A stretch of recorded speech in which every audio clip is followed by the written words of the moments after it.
வாழ்க்கை என்பது ஒரு போர்க்களம் என்று சொல்வார்கள். ஆனால் அந்த போர்க்களம் வெளி உலகில் இருப்பதை விட நம்முடைய மனதிற்குள்ளேயே தான் அதிகமாக இருக்கிறது. நாம் இன்று பார்க்க போகும் பகவத்கீதையின் ஸ்லோகங்களும் ஒரு மாவீரன் தன் கடமையை செய்ய பயந்து உணர்ச்சிகளால் எப்படி முடங்கி போகிறான் என்பதையும் அவனை மீட்டெடுக்க இறைவன் காட்டும் வழியையும் அழகாக விவரிக்கப் போகிறோம். அர்ஜுனன் சாதாரணமானவன் அல்ல, மகாவீரன். ஆனால் போர்க்களத்தின் நடுவே தன் உற்றார் உறவினர்களை பார்த்தவுடன் அவனுக்கு கண்ணீர் வழிகிறது, உடல் நடுங்குகிறது. இதைத்தான் முதல் ஸ்லோகம் கிருபயாவிஷ்டம் என்கிறது. அதாவது தேவைக்கு அதிகமான இரக்கத்தினால் அவன் அறிவு மழுங்கி போய் நிற்கிறான். அன்று அர்ஜுனனுக்கு நேர்ந்ததுதான் இன்று நமக்கும் நடக்கிறது. ஒரு பெரிய பொறுப்பு நம் தோளில் விழும்போது அல்லது ஒரு கடினமான முடிவை எடுக்க வேண்டிய சூழல் வரும்போது, என்னால் முடியுமா, இதை செய்வதால் யாருக்காவது வருத்தம் ஏற்படுமா என்று யோசித்து நாம் சோர்ந்து அமர்ந்து விடுகிறோம். இதை பார்த்த கண்ணன் ஒரு நண்பனாக, ஒரு வழிகாட்டியாக கேட்கும் கேள்வி மிகவும் கூர்மையானது. அர்ஜுனா, இது உனக்கு எங்கிருந்து வந்தது என்று கேட்கிறான். இந்த இக்கட்டான இந்த நேரத்தில் அறிவுடையவனுக்கு அழகல்லாத இந்த தாழ்வு மனப்பான்மை உனக்கு எப்படி வந்தது? இது உனக்கு புகழையும் தராது, சொர்க்கத்தையும் தராது என்று இடித்து காட்டுகிறான். நவீன காலத்தில் நாம் ஒரு சவாலை பார்த்து பின்வாங்கும்போது நம்முடைய சுயமரியாதை எங்கே போகிறது என்று நாம் சிந்திப்பதில்லை. பயம் என்பது ஒரு தொற்று நோய் போன்றது. அது ஒரு முறை உள்ளே வந்துவிட்டால் நம் திறமைகள் அனைத்தையும் புதைத்துவிடும். அடுத்ததாக கண்ணன் சொல்லும் வார்த்தை இடி முழக்கத்தை போன்றது. பேடித்தனம் கொள்ளாதே பார்த்தா, இது உனக்கு பொருத்தமானது அல்ல என்கிறார். நம் இதயத்தில் ஏற்படும் ஒரு சிறு பலவீனம் நம் ஒட்டுமொத்த வாழ்வையும் அழைத்துவிடும். எழுந்திரு, எதிரிகளை நடுங்க செய்பவனே என்று அவனை தட்டி எழுப்புகிறான்.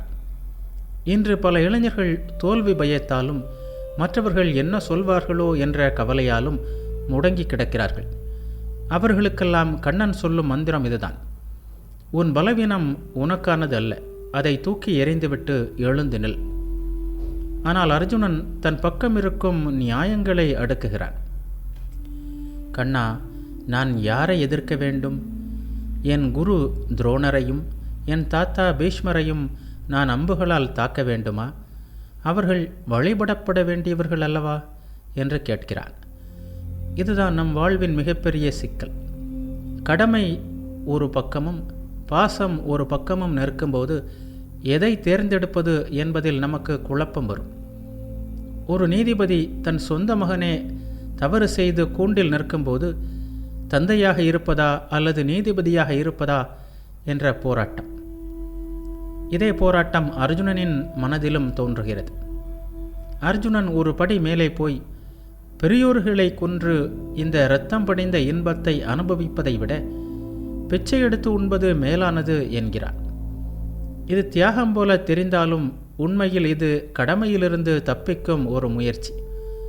அன்று அர்ஜுனன் சொன்னதைப் போல இன்று நாம் கடினமான உழைப்பை தவிர்க்க, எனக்கு இதெல்லாம் தேவையில்லை, நான் நிம்மதியாக எங்காவது போய்விடுகிறேன் என்று சொல்வது ஆன்மீகம் அல்ல, அது கோழைத்தனம். உண்மையான தர்மம் என்பது உறவுகளை பார்ப்பதல்ல, நீ நிற்கும் பக்கம் நியாயம் இருக்கிறதா என்று பார்ப்பதுதான். ஒரு அறுவை சிகிச்சை நிபுணர் தன் நோயாளிக்கு வலிக்குமே என்று கத்தியை கீழே போட்டால் அது கருணை அல்ல, அது அந்த நோயாளிக்கு செய்யும் துரோகம். அதுபோலவே தீமையை தண்டிக்க வேண்டிய இடத்தில் உறவு முறை குறுக்கே நின்றால் அந்த உறவை தாண்டி செயல்படுவதே உயர்ந்த அறம். வெற்றி பெற்றால் என்ன கிடைக்கும், தோல்வியடைந்தால் என்ன இழப்போம் என்கிற கணக்கு பார்ப்பது மனிதனின் இயல்பு. அர்ஜுனன் இங்கே ஒரு படி மேலே சென்று, இந்த யுத்தத்தில் நாம் வெல்வது நல்லதா அல்லது அவர்கள் வெல்வது நல்லதா என்று கூட எனக்கு தெரியவில்லையே என்று கலங்குகிறார். பல நேரங்களில் நாமும் அப்படித்தான் இருக்கிறோம். ஒரு வேலையை தொடங்கும் முன்பே அதன் விளைவுகளை எண்ணி அஞ்சி எடுக்க வேண்டிய முடிவை தள்ளி போடுகிறோம். சொந்த பந்தங்களை எதிர்த்து போராடி பெறும் வெற்றி வாழ்நாள் முழுவதும் ஒரு கசப்பான சுவையை தரும் என்று அவன் அஞ்சுகிறான். இந்த குழப்பம் அர்ஜுனனை ஒருவிதமான மன அழுத்தத்திற்கு உள்ளாக்குகிறது. அவனுடைய இயல்பான வீரம் மறைந்து கார்மண்ய தோஷம் எனப்படும் ஒருவித பலவீனம் அவனை ஆட்கொள்கிறது. தர்மம் எது என்று தெரியாமல் என் மனம் மயங்கி கிடக்கிறது என்று அவன் ஒப்புக்கொள்கிறான். இதுதான் மாற்றத்தின் முதல் புள்ளி. தன் அறியாமையை உணர்ந்து ஒப்புக்கொள்பவனுக்குத்தான் அறிவுரை சொல்ல முடியும். ஒரு கோப்பை நிறைய நீர் இருந்தால் அதில் புதிதாக எதையும் ஊற்ற முடியாது. அர்ஜுனன் தன்னை ஒரு வெற்றுக்கோப்பையாக மாற்றிக்கொண்டு, நான் உன்னுடைய சீடன், உன்னை சரணடைகிறேன், எனக்கு எது நல்லது என்று நீயே முடிவு செய்து கொள் என்று கிருஷ்ணனிடம் வேண்டுகிறான். நவீன காலத்தில் நமக்கு ஒரு பிரச்சனை என்றால் கூகுளிலோ அல்லது சமூக வலைத்தளங்களிலோ தீர்வு தேடுகிறோம். ஆனால் அர்ஜுனன் நிலையான ஒரு வழிகாட்டியை நாடுகிறான். இந்த உலகையே ஆளும் அதிகாரம் கிடைத்தாலும், தேவர்களின் தலைவனாகும் பதவி கிடைத்தாலும், தன் மனதை வாட்டும் இந்த துயரம் நீங்காது என்பதை அவன் உணர்கிறான். வெளி உலகப் பொருட்கள் நம் உள்மன போராட்டத்திற்கு மருந்தாகாது என்பது இதிலிருந்து புரிகிறது. இவ்வளவு பேசிய அர்ஜுனன் இறுதியில் என்னால் போர் புரிய முடியாது என்று கூறி மௌனமாகி விடுகிறான். ஒரு மனிதன் தன் வாதங்களை நிறுத்திவிட்டு முழுமையாக அமைதியாகும் போதுதான் உண்மையான ஞானம் உள்ளே நுழையத் தொடங்கும். அர்ஜுனனின் இந்த மௌனம் அவன் கிருஷ்ணனின் வார்த்தைகளை கேட்க தயாராகிவிட்டதை காட்டுகிறது. இரு தரப்பு சேனைகளுக்கும் நடுவில் தேரின் மேல் அமர்ந்திருந்த கிருஷ்ணன் சோகத்தில் மூழ்கியிருந்த அர்ஜுனனை பார்த்து ஒரு சிறு புன்னகை போக்கிறார். அந்த புன்னகை ஒரு ஏளனம் அல்ல, மாறாக இவ்வளவு காலம் உனக்கு தெரிந்ததாக நினைத்ததெல்லாம் வெறும் மாயை, இனி நான் சொல்லப்போவதுதான் உண்மை என்கின்ற பேரொளியின் அடையாளம் அது. பெரும் இக்கட்டான சூழலிலும் பதட்டப்படாமல் புன்னகையோடு ஒரு விஷயத்தை அணுகுவதுதான் ஒரு சிறந்த தலைவனுக்கு அழகு. அர்ஜுனனின் அந்த தளர்ச்சியான நிலையிலிருந்துதான் உலகிற்கே வழிகாட்டும் கீதை பிறக்கத் தொடங்குகிறது. அர்ஜுனன் மிகவும் அறிவார்ந்த கருத்துக்களை பேசுவதாக நினைத்து கொண்டிருந்தான். ஆனால் கிருஷ்ணன் ஒரு புன்னகையோடு தொடங்குகிறார். அர்ஜுனா, நீ வருத்தப்படக்கூடாத விஷயங்களுக்காக வருத்தப்படுகிறாய், அதே சமயம் பெரிய அறிவாளி போல பேசுகிறாய் என்கிறார். உண்மையான அறிஞர்கள், அதாவது பண்டிதர்கள், எதற்கெல்லாம் கவலைப்பட மாட்டார்கள் தெரியுமா? உயிர் பிரிந்த உடலை பார்த்தோ அல்லது உயிர் தங்கியிருக்கும் உடலை பார்த்தோ அவர்கள் கலங்குவதில்லை. ஏனெனில் அவர்களுக்கு தெரியும், இந்த உடல் ஒரு சட்டை போன்றது, ஆனால் உள்ளே இருக்கும் உயிர் மாற்றமில்லாதது. நவீன காலத்தில் நாம் ஒரு பொருளை தொலைத்து விட்டால் வருத்தப்படுகிறோம். ஆனால் அது ஒரு பழைய பொருள் என்று தெரிந்தால் சமாதானம் அடைகிறோம். இங்கே கிருஷ்ணன் காலத்தை கடந்த ஒரு உண்மையை முன்வைக்கிறார். நானோ நீயோ அல்லது இங்கே கூடியிருக்கும் இந்த மன்னர்களோ இதற்கு முன்னால் இல்லாமல் இருந்ததில்லை, இனி வரும் காலத்திலும் இல்லாமல் போக மாட்டார்கள். இது ஏதோ ஒரு பிறவியை பற்றிய பேச்சு அல்ல. நாம் அனைவரும் ஒரு தொடர் சங்கிலியின் கண்ணிகள். உடல் மாறலாம், காலம் மாறலாம், ஆனால் நான் என்கிற அந்த ஆத்ம தத்துவம் என்றும் அழியாதது. இதை மிக எளிமையான ஒரு உதாரணம் மூலம் விளக்குகிறார். ஒரு சிறு குழந்தை வாலிபனாக மாறுகிறது, பிறகு முதுமை அடைகிறது. இந்த மாற்றங்கள் நம் கண் முன்னால் ஒவ்வொரு நாளும் நடக்கின்றன. உடல் மாறினாலும் அந்த உடலுக்குள் இருக்கும் நபர் மாறுவதில்லை. நான் குழந்தையாக இருந்தேன் என்று சொல்லும் அதே நான் இப்போது முதியவன் என்று சொல்கிறது. அதேபோல மரணம் என்பது இந்த உடலை விட்டுவிட்டு வேறொரு உடலை பெறுவதுதான். அறிவு முதிர்ச்சியடைந்த ஒருவன் பருவம் மாறுவதைக் கண்டு அஞ்சாதது போல இந்த உடல் மாற்றத்தைக் கண்டு கலங்குவதில்லை. அப்படியானால் நமக்கு ஏற்படும் இன்பமும் துன்பமும் என்ன? அர்ஜுனன் கேட்க நினைக்கும் இந்த கேள்விகளுக்கு கிருஷ்ணன் முன்கூட்டியே பதிலளிக்கிறார். குளிரும் வெப்பமும் எப்படி வந்து போகிறதோ அதுபோலவே சுகமும் துக்கமும் நம் புலன்களின் மூலம் வந்து சேர்கின்றன. பனிக்காலம் வரும்போது குளிர் காய்வதும், கோடைக்காலம் வரும்போது நிழலை தேடுவதும் இயல்பு. ஆனால் அந்த பருவங்கள் நிரந்தரமானவை அல்ல. அவை தோன்றி மறையும் தன்மை கொண்டவை. எனவே ஒரு வீரன் அவற்றை பொறுமையோடு சகித்து கொள்ள வேண்டும். வாழ்க்கை போராட்டத்தில் நமக்கு வரும் சவால்களை இன்பம் துன்பம் என்று பிரிக்காமல் அவை கடந்து போகும் மேகங்கள் என்று உணரத் தொடங்கினால் நம் மன உறுதி அதிகரிக்கும். எவன் ஒருவன் இன்பத்திலும் துன்பத்திலும் சமநிலையை பேணுகிறானோ, எவனை இந்த உலகியல் மாற்றங்கள் அசைக்க முடியாதோ, அவனே மரணமில்லா பெருவாழ்விற்கு தகுதியானவன் ஆகிறான். அமிர்தத்துவம் என்பது சாகாவரம் மட்டுமல்ல, பயத்திலிருந்து விடுதலை பெறுவதும் ஆகும். அர்ஜுனனின் பலவீனம் என்பது அறியாமையிலிருந்து பிறந்தது. இப்போது கிருஷ்ணர் அந்த அறியாமையை அறிவால் சுட்டரிக்க தொடங்கிவிட்டார். உடல் அழியும், ஆனால் நீ அழிய மாட்டாய் என்கிற இந்த தெளிவுதான் எல்லா போராட்டங்களுக்கும் அடிப்படை தேவை. உலகில் நாம் பார்க்கும் பொருட்கள் எல்லாம் ஒரு காலத்தில் தோன்றி ஒரு காலத்தில் மறைகின்றன. ஆனால் இல்லாத ஒன்றிலிருந்து ஏதோ ஒன்று உருவாக முடியாது. உள்ள ஒன்று எக்காலத்திலும் இல்லாமல் போகாது என்கின்ற பேருண்மையை கிருஷ்ணர் இங்கே முன்வைக்கிறார். ஒரு நகையை உருக்கினால் அதன் வடிவம் மாறலாம், ஆனால் தங்கம் அழியாது. அதுபோல இந்த உலகம் முழுவதிலும் வியாபித்திருக்கும் அந்த பரம்பொருள் அல்லது ஆத்மா என்பது என்றும் உள்ளது. அதை எவராலும் எந்த சக்தியாலும் அழிக்க முடியாது. நாம் எதை நான் என்று நினைக்கிறோமோ அந்த உடல் அழியக்கூடியது. ஆனால் அந்த உடலுக்குள் குடிகொண்டிருக்கும் ஆத்மா அழிவற்றது, அளவிட முடியாது. நவீன அறிவியலில் ஆற்றல் அழிவின்மை விதியை, law of conservation of energy படிப்பது போல ஆன்மீகம் உயிராற்றல் என்றும் அழியாதது என்கிறது. பழைய வீட்டை இடித்துவிட்டு புதிய வீடு கட்டுவது போல ஆன்மா பழைய உடலை நீக்கி புதிய உடலை ஏற்கிறது. இதை புரிந்து கொண்டால் நான் இவனை கொன்று விடுவேனோ அல்லது நான் இவனால் கொல்லப்படுவேனோ என்கின்ற கவலைக்கு இடமில்லை. கொல்பவனும் இல்லை, கொல்லப்படுபவனும் இல்லை. இது ஏதோ வன்முறையை தூண்டும் சொல்லல்ல. மாறாக ஒரு செயலை செய்யும்போது அதன் விளைவாக ஏற்படும் மரணம் என்கின்ற பயத்திலிருந்து அர்ஜுனனை விடுவிக்கும் சொல்.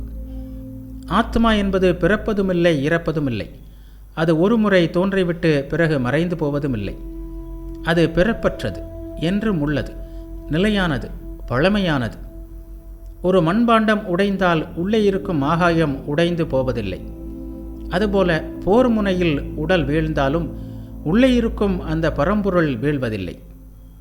இன்றைய காலகட்டத்தில் நாம் ஒரு தோல்வியையோ அல்லது இழப்பையோ சந்திக்கும்போது ஏதோ எல்லாம் முடிந்துவிட்டது என்று நினைக்கிறோம். ஆனால் கிருஷ்ணர் சொல்வது போல நீ என்கிற அந்த ஆத்ம சக்தி எதற்கும் கட்டுப்படாதது. இந்த தெளிவு அர்ஜுனனுக்கு கிடைத்துவிட்டால் அவன் தன் கடமையை செய்ய தயங்க மாட்டான். உடல் அழியக்கூடியது, ஆனால் தர்மத்திற்காக போராடும் உனது ஆன்மா என்றும் பரிசுத்தமானது. எனவே எழுந்து நில், போர் புரிய தொடங்கு என்ற கிருஷ்ணன் அவனை தட்டி எழுப்புகிறான். எவன் ஒருவன் தன் உண்மையான இயல்பை உணர்கிறானோ அவனுக்கு இந்த உலகத்து துயரங்கள் வெறும் ஒரு நாடகம் போல தோன்றும். அர்ஜுனா, அழிவற்றதும் பிறப்பற்றதும் எந்தவித மாற்றமும் அடையாததுமான இந்த ஆத்மாவை பற்றி தெரிந்த ஒருவன் யாரை கொல்ல முடியும் அல்லது யாரை கொல்லும்படி ஏவ முடியும்? ஒரு கருவியை கொண்டு ஒரு பொருளை உடைக்கலாம், ஆனால் அந்த பொருளின் ஆதார சக்தியை ஒன்றும் செய்ய முடியாது. இதற்கு கிருஷ்ணர் தரும் உதாரணம் இன்றும் நம் வாழ்விற்கு மிக நெருக்கமானது. நாம் தினமும் காலையில் பழைய ஆடைகளை களைந்துவிட்டு புதிய ஆடைகளை உடுத்திக் கொள்கிறோம். அந்த ஆடை அழுக்காகிவிட்டாலோ அல்லது கிழிந்து விட்டாலோ அதன் மேல் நமக்கு பற்று இருப்பதில்லை. அதுபோலவே இந்த ஆத்மாவும் தளர்ந்து போன முதுமையடைந்த உடல்களை விட்டுவிட்டு தகுதிக்கு ஏற்ப புதிய உடல்களை ஏற்றுக்கொள்கிறது. ஆடை மாறினாலும் அதை உடுத்தியிருக்கும் மனிதன் மாறுவதில்லை. உடல் மாறினாலும் அதற்குள் இருக்கும் உயிர் மாறுவதில்லை. இந்த ஆத்மாவின் வலிமை என்னவென்று பார்த்தால் அது இயற்கை சக்திகளுக்கெல்லாம் அப்பாற்பட்டது. கூர்மையான ஆயுதங்கள் இந்த ஆத்மாவை துளைக்க முடியாது. நெருப்பு இதை எரிக்க முடியாது. நீர் இதனை நனைக்க முடியாது. காற்று இதனை உலர்த்தவும் முடியாது. நாம் எதை கண்டு அஞ்சுகிறோமோ அது ஆயுதமோ நெருப்போ அல்லது இயற்கை சீற்றமோ அவை எதற்கும் இந்த ஆத்மா அடிபணியாது. ஏனெனில் இது வெட்டுப்பட முடியாதது, எரிக்கப்பட முடியாதது, நனைக்கப்பட முடியாதது. இது எங்கும் நிறைந்திருக்கிறது, நிலையானது, அசையாதது மற்றும் தொன்மையானது. கண்ணுக்கு புலப்படாத இந்த ஆத்மாவை நம் அறிவால் முழுமையாக சிந்தித்துவிட முடியாது. இதை அவ்வியக்தம் என்கிறான் கிருஷ்ணன். அதாவது புலன்களுக்கு எட்டாதது, எண்ணங்களுக்கு அப்பாற்பட்டது. இன்றைய சூழலில் நாம் நம் உடலுக்கு கொடுக்கும் முக்கியத்துவத்தை நம் மனதிற்கும் ஆன்மாவிற்கும் கொடுப்பதில்லை. உடல் பருமனாகிவிட்டால் வருத்தப்படுகிறோம், முகம் சுருங்கிவிட்டால் கவலைப்படுகிறோம். ஆனால் இவையெல்லாம் வெறும் ஆடைகள் என்பதை உணர்ந்தால் முதுமையோ அல்லது மரணமோ நம்மை அச்சுறுத்தாது. அர்ஜுனா, ஆத்மாவின் இந்த தன்மையை நீ தெளிவாக புரிந்து கொண்டால் எதற்காகவும் நீ வருத்தப்பட மாட்டாய் என்று கிருஷ்ணன் தேற்றுகிறார். அழியும் உடல் மீதுள்ள பற்றை விட்டுவிட்டு அழியாத ஆத்மாவின் மீது பார்வையை திருப்புவதே ஞானம். எவன் ஒருவன் நான் இந்த உடல் அல்ல என்பதை ஆழமாக உணர்கிறானோ அவனே உண்மையான சுதந்திரத்தை அடைகிறான். அர்ஜுனா, ஒருவேளை நீ ஆத்மா அழியாதது என்பதை ஏற்கவில்லை என்று வைத்துக்கொள்வோம். இந்த உடல் மீண்டும் மீண்டும் பிறக்கிறது, ஒவ்வொரு முறையும் இறக்கிறது என்று நீ நினைத்தாலும் கூட நீ வருத்தப்பட தேவையில்லை என்கிறார் கிருஷ்ணன். ஏனெனில் பிறந்த எதற்கும் இறப்பு உண்டு என்பது உறுதி. அதேபோல இறந்த எதற்கும் மீண்டும் பிறப்பு என்பதும் உறுதி. இது இயற்கையின் மாறாத நியதி. சூரியன் மறைவதும் மீண்டும் உதிப்பதும் எப்படி தர்க்கத்திற்கு அப்பாற்பட்ட இயற்கையோ அதுபோலவே வாழ்வும் மரணமும் தவிர்க்க முடியாத இந்த விஷயத்திற்காக வருந்துவது அறிவீனம் என்கிறார். இன்றைய நவீன உலகில் நாம் மாற்றங்களைக் கண்டு அஞ்சுகிறோம். ஒரு வேலை போனால் வருந்துகிறோம், ஒரு உறவு உடைந்தால் நிலை குலைகிறோம். ஆனால் கிருஷ்ணன் ஒரு மிக சிறந்த உண்மையை முன்வைக்கிறார். இந்த உயிரினங்கள் எல்லாம் பிறப்பதற்கு முன்னால் எங்கே இருந்தன என்று யாருக்கும் தெரியாது. இறந்த பிறகு எங்கே போகின்றன என்பதும் தெரியாது. இடைப்பட்ட காலத்தில் மட்டுமே அவை நம் கண்ணுக்கு தெரிகின்றன. ஒரு திரைப்படம் தொடங்குவதற்கு முன் திரை காலியாக இருக்கிறது, முடிந்த பிறகும் காலியாகிறது. இடையில் ஓடும் காட்சிகளை பார்த்து நாம் அழுது புரள்வது எவ்வளவு அர்த்தமற்றது. இந்த ஆத்ம தத்துவம் என்பது ஒரு மாபெரும் அதிசயம். யாரோ ஒருவன் இதை ஆச்சரியமாக பார்க்கிறான், இன்னொருவன் இதை ஆச்சரியமாக பேசுகிறான், வேறொருவன் ஆச்சரியத்தோடு கேட்கிறான். ஆனால் இதை பற்றி பேசியும் கேட்டும் கூட எவராலும் இதை முழுமையாக புரிந்து கொள்ள முடிவதில்லை. ஏனெனில் இது புத்திக்கு அப்பாற்பட்ட ஒரு நுட்பமான சக்தி. நாம் எத்தனையோ புத்தகங்களை வாசிக்கிறோம், சொற்பொழிவுகளை கேட்கிறோம். ஆனால் மரணம் என்கின்ற பயம் வரும்போது நம் அறிவு வேலை செய்யாமல் போகிறது. இதற்கு காரணம் நாம் இந்த உடலையே நான் என்று பிடித்து கொண்டிருப்பதுதான். ஆனால் கிருஷ்ணன் மீண்டும் மீண்டும் வலியுறுத்துகிறார், எல்லோருடைய உடலிலும் உறையும் இந்த ஆத்மா என்றும் கொல்லப்பட முடியாதது. யார் வீழ்ந்தாலும் யார் வாழ்ந்தாலும் இந்த ஆதார சக்திக்கு அழிவில்லை. எனவே ஐயோ இவர்கள் இறந்து விடுவார்களே என்று நீ பரிதாபப்பட தேவையில்லை. உன்னுடைய கடமைகளை செய்யும்போது வரும் தற்காலிகமான பிரிவுகளைக் கண்டு கலங்காதே. வாழ்க்கை என்பது ஒரு பயணம். இதில் நிலையற்ற உடல் மீது பற்று வைப்பதை விட நிலையான தர்மத்தின் மீது பற்று வைப்பதே ஒரு வீரனுக்கு அழகு. நீ யாரை குறித்து வருந்துகிறாயோ அவர்கள் அனைவரும் ஏற்கனவே காலத்தின் சுழற்சியில் இருக்கிறார்கள். உன்னால் அவர்களை காப்பாற்றவோ அல்லது அழிக்கவோ முடியாது. நீ வெறும் ஒரு கருவி மட்டுமே. அர்ஜுனா, இதுவரை நான் சொன்ன ஆத்ம ஞானத்தை விடு. உன்னுடைய சொந்த கடமையை, ஸ்வதர்மத்தை யோசித்துப்பார். ஒரு வீரனாக போர் புரிவது உன் கடமை அல்லவா? தர்மத்தை காக்க வேண்டிய ஒரு சத்திரியனுக்கு அறவழியில் நடக்கும் போரை விட மேலானது எதுவும் இல்லை என்று கிருஷ்ணர் தொடங்குகிறார். நம் வாழ்க்கையிலும் நாம் பல நேரங்களில் நாம் பொறுப்புகளிலிருந்து தப்பிக்க நினைக்கிறோம். ஆனால் நாம் எந்த பொறுப்பில் இருக்கிறோமோ அதை முழுமையாக செய்வதே நமக்குரிய தர்மம். ஒரு சத்திரியனுக்கு இத்தகைய போர் தானாகவே தேடி வருவது சொர்க்கத்தின் கதவுகள் திறந்திருப்பதை போன்றது. அதிர்ஷ்டமுள்ள வீரர்களுக்கே இத்தகைய சொர்க்கத்திற்கு செல்லும் வாய்ப்பு கிடைக்கும் என்கிறார் கிருஷ்ணர். போர் என்பது இங்கே வன்முறை அல்ல, அது அநீதிக்கு எதிரான ஒரு செயல்பாடு.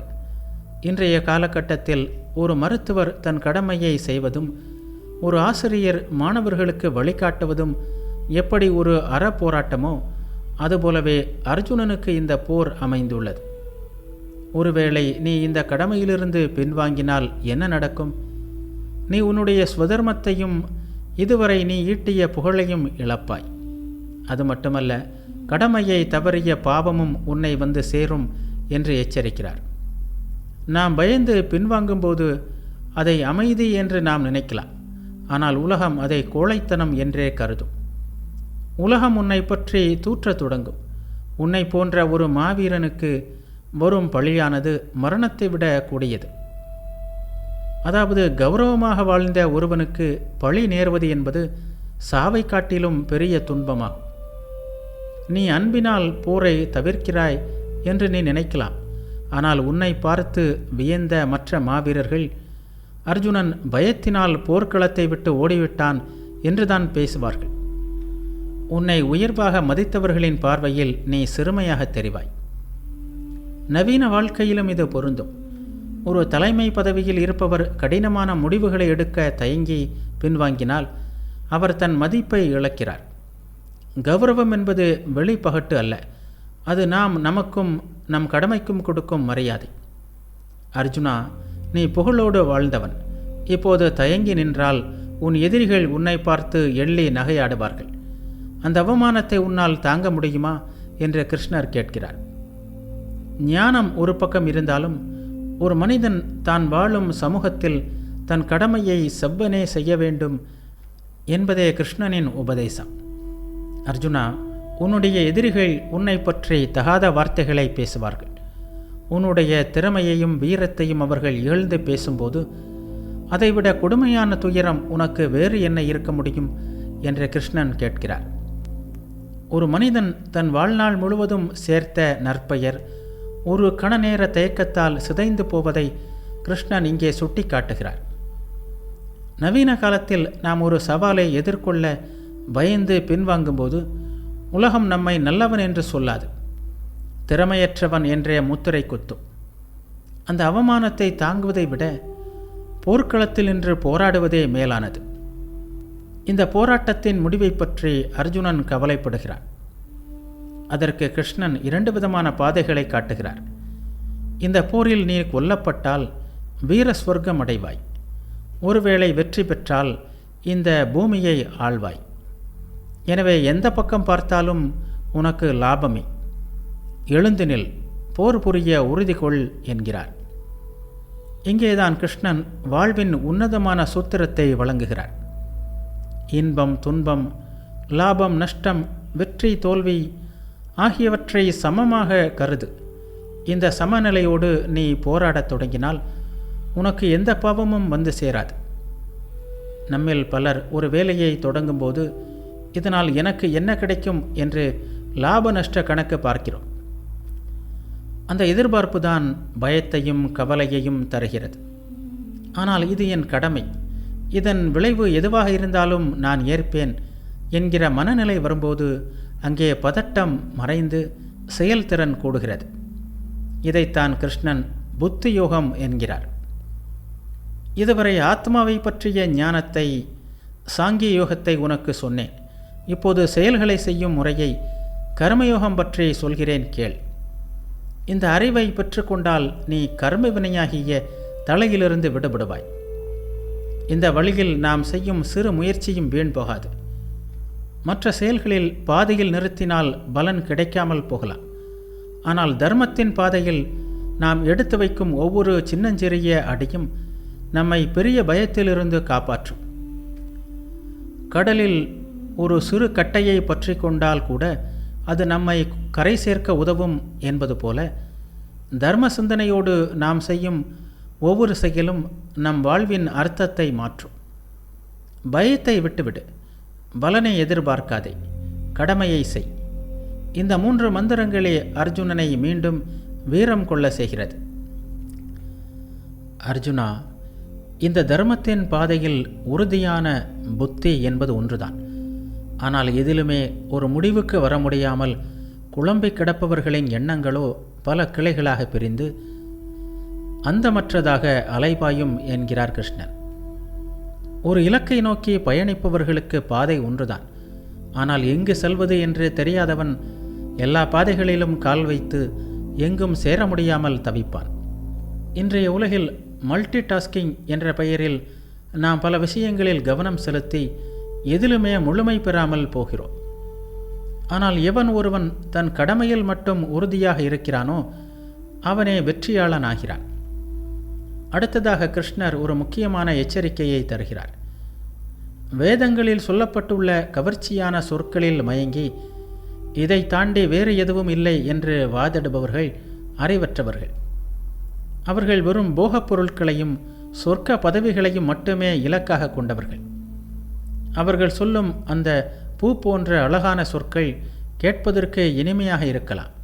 ஆனால் அவை மீண்டும் மீண்டும் பிறப்பையும் உலகியல் இன்பங்களையுமே தரும் என்கிறார்.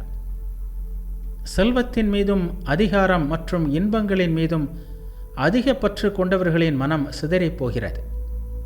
அத்தகையவர்களால் ஒருபோதும் சமாதி எனப்படும் அந்த ஆழ்ந்த அமைதி நிலையையோ அல்லது ஒருமுகப்படுத்தப்பட்ட புத்தியையோ அடைய முடியாது. ஏனெனில் அவர்கள் மனம் எப்போதும் எதையாவது அடைய வேண்டும் என்கிற பரபரப்பிலேயே இருக்கும். அர்ஜுனா, வேதங்கள் சத்துவம், ரஜஸ், தமஸ் என்ற 3 குணங்களை பற்றிய விஷயங்களை அதிகம் பேசுகின்றன. ஆனால் நீ அந்த 3 குணங்களையும் கடந்து செல். இன்பம், துன்பம் என்கிற இரட்டைகளிலிருந்து விடுபடு. எதையும் அடைய வேண்டும், அடைந்ததை காப்பாற்ற வேண்டும் என்கிற கவலையை விடு. எப்போதும் உன்னுடைய ஆன்மாவில் நிலை பெற்று இரு. நமக்கு ஒரு பொருள் வேண்டும் என்னும்போது பதட்டம் வருகிறது.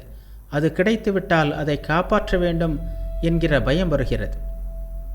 கிருஷ்ணன் சொல்லும் நிர்யோக சேம என்பது இந்த பதற்றத்திலிருந்தும் பயத்திலிருந்தும் நமக்கு கிடைக்கும் விடுதலை. நாம் நம் கடமையை சரியாக செய்தால் நமக்கு தேவையானது தானாகவே வந்து சேரும் என்கிற ஆழமான நம்பிக்கையே இது.